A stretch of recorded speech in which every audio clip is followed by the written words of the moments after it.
আজকের ভিডিওতে জানব বিশ্বে কোন ধর্মে কত লোক আছে। তাহলে চলুন শুরু করি। 1. খ্রিস্টান। বিশ্বে খ্রিস্টান ধর্মাবলম্বী সংখ্যা প্রায় 226 কোটি। এটাই বিশ্বের সবচেয়ে বড় ধর্ম। 2. মুসলিম। মুসলিম ধর্মাবলম্বী রয়েছেন প্রায় 202 কোটি। বিশ্বের দ্বিতীয় বৃহত্তম ধর্ম ইসলাম। 3.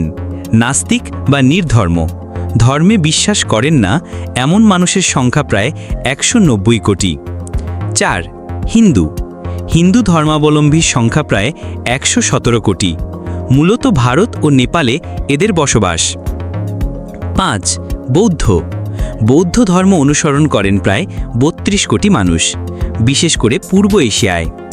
6. ইহুদি। ইহুদি ধর্মাবলম্বীর সংখ্যা প্রায় 1 কোটি, তবে এদের প্রভাব বৈশ্বিক রাজনীতিতে অনেক বেশি। অন্যান্য ধর্ম যেমন শিখ, জৈন, বাহাই ইত্যাদির অনুসারী রয়েছেন প্রায় 17 কোটি। বিশ্বে ধর্মীয় বৈচিত্র্য আমাদের শেখায় সহনশীলতা ও সহাবস্থান। আপনার ধর্ম যেটাই হোক, ভালো মানুষ হওয়াটাই সবচেয়ে গুরুত্বপূর্ণ। ভিডিওটি ভালো লাগলে লাইক দিন, এমন আরও ভিডিওর জন্য সাবস্ক্রাইব করুন।